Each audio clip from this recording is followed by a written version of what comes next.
Amazon affiliate AdSense বা blogging আমরা যাই করি না কেন আমাদের ওয়েবসাইটে আমরা অথরের বায়ো ব্যবহার করে থাকি, কারণ আমরা জানি এটি একটি ইএটি সিগন্যাল, অর্থাৎ এটি আমাদের গুগলের কাছে এক্সপার্টিস, অথরিটিনেস এবং ট্রাস্টেডনেস প্রমাণ করে। আজ আমি আপনাদের সাথে এমন একটি প্লাগইন শেয়ার করব যা আমি পার্সোনালি ইএটি ফ্যাক্টর মেনে বানিয়েছিলাম, তা বর্তমানে ওয়ার্ডপ্রেস ডিরেক্টরিতে ফ্রিতে পাওয়া যাচ্ছে।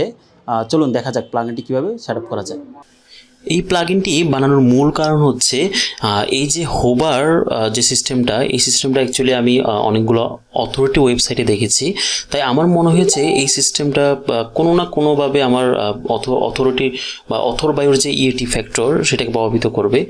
তো আপনি দেখতে পাচ্ছেন এখানে সার্চ ইঞ্জিন জার্নালের যে ওয়েবসাইটটি, সেখানে আমরা অথরের যে হোভার করলে অথরের নাম, designation, social media, bio link চলে আসছে। এরপরে আমরা যদি হাউস অ্যান্ড বিয়ন্ডে যাই সেক্ষেত্রে সেম আমরা দেখতে পাবো যে অথরের বায়ো এবং কি অথরের যে ডেজিগনেশন তা চলে আসবে। এরপর আমরা গিয়ার হাংরিতেও সেম দেখতে পাবো, কাছাকাছি কিছু একটা।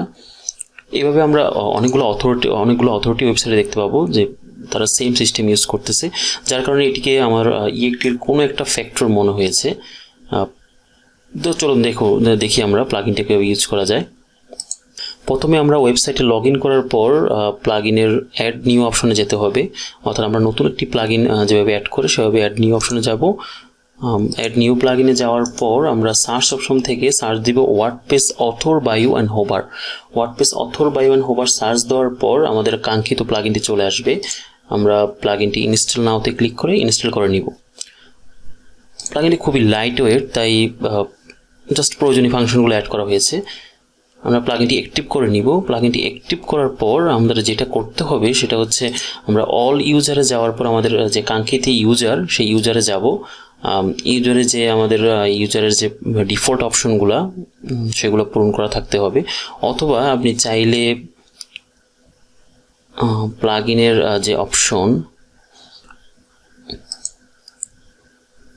প্লাগইনের অপশনটা পাবেন আপনি এওয়েজ অপশন। এখান থেকে আপনি অথর শো অ্যান্ড হোভার বলতে বোঝাচ্ছে যে অথরের উপর যখন আমরা মাউস রাখবো তখন অথরের ডেজিগনেশন অথবা অথরের বায়োগুলো শো করবে। আর fit with meta on hover, এক্ষেত্রে হচ্ছে আপনার যে ম্যাটার যে সিএসএস সেটা সাথে ফিট হয়ে যাবে অটোমেটিকলি। আর author show and after content, এটার মানে হচ্ছে যে আপনি আপনার যে কন্টেন্ট তারপরে যে আমরা যে নর্মালি অথর বক্সটা দেখি, আর এটি হচ্ছে কাস্টম সিএসএস। জাস্ট এতটুকুই, খুবই লাইট ওয়েট একটি প্লাগইন। এরপরে আমরা ইউজারে চলে যাব। ইউজারে যাওয়ার পর আমরা কিছু কাস্টম অপশন দেখতে পাবো এখানে। আপনি চাইলে এখান থেকে আপনার মিডিয়া লাইব্রেরি থেকে আপনার যে প্রোফাইল ইমেজ সেটা সেট করতে পারবেন। আপনি এখান থেকে অথরের যে নেম সেটা রিনেম করতে পারবেন, অথবা ডিফল্ট আপনার যে ইউজারে যা দেওয়া আছে তাই শো করবে। এখান থেকে আপনি অথরের ডেজিগনেশন দিয়ে দিবেন। আর আপনি চাইলে এখান থেকে কাস্টমভাবে অথরের বায়ো দিতে পারেন, অথবা আপনার যে ডিফল্ট বায়ো সেটা টেনে নেবে এখান থেকেই। অথর বায়ো ওয়ার্ড লিমিট, এখানে আপনি অথরের কত ওয়ার্ড শো করাবেন তা দিয়ে দিতে পারবেন, বাকিটা রিড মোর অপশনে চলে যাবে।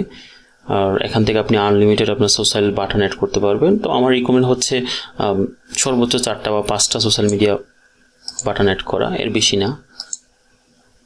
তো সব কিছু সেট করার পর আমি আপডেট ইউজারে ক্লিক করব। আপডেট ইউজারে ক্লিক করার পর আমি এখন আমার যে কোনো একটা ব্লগ অপশনে যে রিলোড দিব।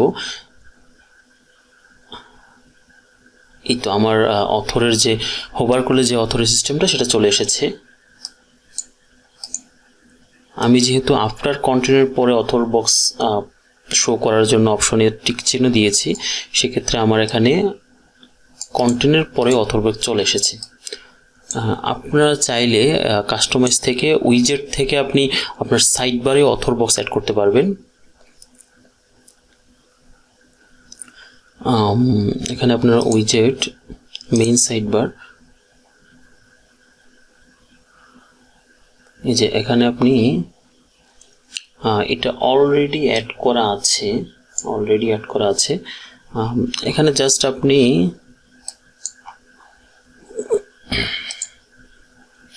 এড এ ব্লক থেকে অথর অন হোভার অর্থাৎ অথর বায়ো দিলে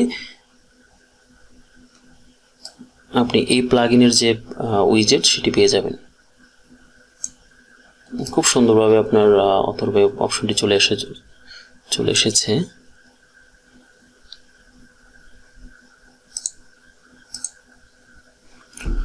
অর্থাৎ এই প্লাগইনের 3টা অপশনই খুবই জটিল। আপনি এক প্লাগইন দিয়ে 3টি কাজ চালাতে পারবেন। একটা হচ্ছে অথরের যে হোভার করলে যে অথরের ডিজিগনেশন এবং অথর বায়ো আসছে এটি, আরেকটি হচ্ছে সাইড বারের উইজেট, এবং অন্য আরেকটি হচ্ছে যেটা সবাই জানে সেটা হচ্ছে আফটার কন্টেন্টের পরে অথর বায়ো বক্স। কেউ যদি ভেবে থাকেন অথর বায়ো অ্যাড করলেই আপনার ওয়েবসাইট র্যাঙ্ক হয়ে যাবে, তাহলে এর দায়ভার সম্পূর্ণ আপনার। Thanks for watching, see you soon, take care.